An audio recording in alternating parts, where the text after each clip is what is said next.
এই আয়োজনটা অত্যন্ত গুরুত্বপূর্ণ এই কারণে যে আমাদেরকে এই স্মৃতিগুলো কিভাবে বাংলাদেশে আওয়ামী লীগের ফ্যাসিবাদ টিকেছিল, বিভিন্ন ধরনের মানুষকে, বিভিন্ন ধরনের বর্গের মানুষকে হত্যাযোগ্য করে টিকেছিল, সেই জিনিসটা আমাদেরকে ভুলিয়ে দেওয়ার চেষ্টা করা হচ্ছে নতুন নতুন বিতর্কে।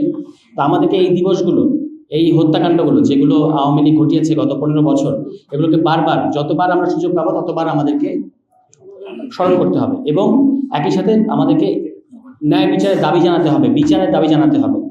আমরা দেখেছি যে এই যারা 2013 সালে মাদ্রাসার, আমাদেরই দেশের গরিব কিংবা অসহায় যে মাদ্রাসা শিক্ষার্থীরা এখানে ঢাকা শহরে এসেছিলেন, একটা তাদের ধর্মকে অবমাননা করা হয়েছে, এটা ছিল তাদের অভিযোগ, এবং তাদের মহানবী হযরত মুহাম্মদ সাল্লাল্লাহু আলাইহি ওয়াসাল্লামকে কটূক্তি করা হয়েছে সহ আরও অন্যান্য বিষয়ে তাদের যে আপত্তি ছিল এটা জানাতে তারা এসেছিলেন, নিরস্ত্রভাবে এসেছিলেন। ঢাকা শহরে শাপলা চত্বরে তারা বসেছেন এবং যে কোনো গণতান্ত্রিক রাষ্ট্রে যে কেউ এরকম করে এসে ডেমনস্ট্রেশন করার অধিকার তাদের আছে। কিন্তু লাইট অফ করে দিয়ে যেভাবে এক অর্থে মিডিয়ার উপস্থিতিতে এই হত্যাকাণ্ড ঘটানো হয়েছে এবং সেটাকে যেভাবে অস্বীকার করা হয়েছে, এটা নজিরবিহীন। এবং সেই হত্যাকাণ্ড ঘটিয়ে আওয়ামী লীগ পার পেয়ে গেছে। আওয়ামী লীগ ওই হত্যাকাণ্ডের উপর দাঁড়িয়ে, তখন আমাদের বক্তারা বলেছেন যে আওয়ামী লীগ যেহেতু একটা বিভাজনের রাজনীতি তৈরি করতো, প্রগতিশীল বনাম ধর্মপন্থী, মৌলবাদী বনাম প্রগতিশীল, এইরকম আওয়ামী লীগ করেছে।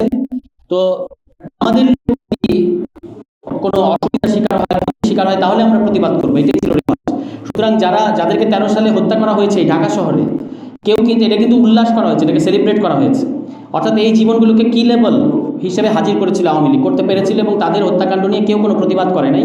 এবং তারই ধারাবাহিকতায় পরবর্তীতে আমরা দেখতে পেলাম যে আওয়ামী লীগ কীভাবে বিরোধী ভিন্ন মত থেকে শুরু করে মানে গুম খুন ক্রসফায়ারের মধ্য দিয়ে,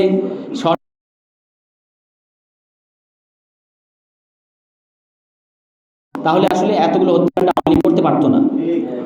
এবং এটাও ঠিক যে ওই সময় যদি হত্যাকাণ্ড, আমরা ইনসাফ কিংবা বিচারের মানে হচ্ছে এটাই যে আমরা আমাদের মতো যারা না, যাদেরকে আমি মনে করি যে আমার মতো না, আমার ভিন্ন মতের, তার সাথে ঘটা অন্যায়েরও প্রতিবাদ করতে হবে।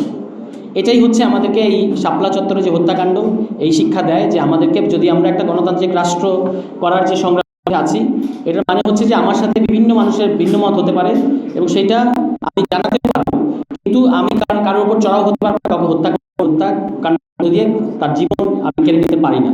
এবং যেভাবে গুম করেছে আওয়ামী লীগ এবং তারপরে এগুলোকে অস্বীকার করেছে, এটা নিয়ে রিপোর্ট করার কারণে অধিকার, একটা বিখ্যাত মানবাধিকার প্রতিষ্ঠানকে যেভাবে তারা বন্ধ করে দিয়েছে, আদিলুর রহমানকে যেভাবে নির্যাতন করা হয়েছে, এগুলো নজিরবিহীন মানে এক অর্থে পৃথিবীর ইতিহাসে।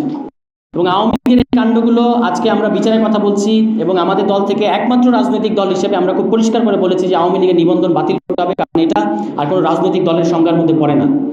আওয়ামী লীগ রাজনৈতিক দল কিনা এটা তাকে আদালতে রাজনৈতিক দলের সংজ্ঞার মধ্যে প্রমাণ করে আসতে হবে। তার আগে এটা বললে হবে না যে আওয়ামী লীগ আগামী নির্বাচনে অংশগ্রহণ করতে পারবে, এটা কোনো সম্ভাবনা নাই বাংলাদেশে। যারা আওয়ামী লীগে আগামী নির্বাচনে অংশ নেওয়ার জন্য নানা ধরনের ফন্দি করছেন, তারা আসলে বাংলাদেশকে আবারও রক্তের মুখে ঠেলে দিতে চাচ্ছেন, আবারও গৃহযুদ্ধের মুখে ঠেলে দিতে চাচ্ছেন। এত বড় একটা গণহত্যা করার পরেও আওয়ামী লীগের এই দিল্লিতে যারা পালিয়ে আছে, শেখ হাসিনা সহ তার বরকন্দাজরা, তারা কিন্তু এখনও বিভিন্ন সময় লিস্ট করতেছে যে এদেরকে খুন করে ফেলা হবে সুযোগ পেলে, এখনও হামলা করতেছে বিভিন্ন জায়গায়, চোরাগুপ্তা হামলা। অথচ এরকম একটা পরিস্থিতির পরেও তাদের দলের কোনো মানে উপর নিচ পর্যন্ত কোথাও দেখবেন না তারা বলেছে যে আমরা ভুল করেছি, আমরা অন্যায় করেছি, আমাদের শাস্তি হওয়া উচিত। তাহলে এইটাকে আর রাজনৈতিক দলই বলা যাবে না, এটা একটা পিওর সন্ত্রাসী গোষ্ঠীতে পরিণত হয়েছে। এই সন্ত্রাসী গোষ্ঠীর বাংলাদেশে আর কোনো ধরনের রাজনৈতিক অধিকার নাই। এই অধিকার না দিলে আমরা গোষ্ঠীর প্রমাণ রাজনৈতিক দল, তারপরে তাদের ব্যাপারে সিদ্ধান্ত হবে আগামী নির্বাচনে। তারপরে নির্বাচনে আমরা আমাদের জায়গা থেকে মনে করি না যে আওয়ামী লীগের আর কোনো মানে সম্ভাবনা আছে আওয়ামী লীগ হিসেবে পার্টিসিপেট করার। অনেকে বলেন যে আওয়ামী লীগের পরিণতি হবে মুসলিম লীগের, কিন্তু আপনারা একটা জিনিস মনে রাখবেন, মুসলিম লীগ কিন্তু নির্বাচনের মাধ্যমে পরাজিত একটা রাজনৈতিক দল, মানে রাজনৈতিক প্রক্রিয়ায় পরাজিত, গণতান্ত্রিক প্রক্রিয়ায় পরাজিত হয়েছিল মুসলিম লীগের রাজনীতি শেষ হয়েছিল। আওয়ামী লীগের ক্ষেত্রে সেটা ঘটে নাই। আওয়ামী লীগ একটা গণ অভ্যুত্থানের মধ্য দিয়ে মানে এখানে পতিত ঘটেছে, আওয়ামী লীগের কোনো পরাজয় ঘটে, পতিত মানে এটার কোনো প্রাসঙ্গিকতা বাংলাদেশের নাই। এই রাজনীতি বাংলাদেশে শেষ। এটাকে আপনার আইনত, রাজনৈতিকভাবে, সামাজিকভাবে, সাংস্কৃতিকভাবে সকল উপায়ে আওয়ামী লীগকে মোকাবেলা করাই হচ্ছে এখন একমাত্র রাজনীতি। ফলে আমি বক্তব্য বাড়াবো না, আমাদের আরও বক্তারা বক্তব্য দেবেন। প্রত্যেকটা রাজনৈতিক দলকে আসলে তাদের অবস্থান পরিষ্কার করতে হবে যে আওয়ামী লীগ প্রশ্নে আপনার অবস্থান কী। আওয়ামী লীগ প্রশ্নে কোনো রকম ধোঁয়াশা এবং বললে হবে না যে জনগণ আসলে বিচার করবে, জনগণের হাতে আমরা ছেড়ে দিয়েছি। জনগণ তাদের রায় দিয়ে দিয়েছে 5 আগস্ট।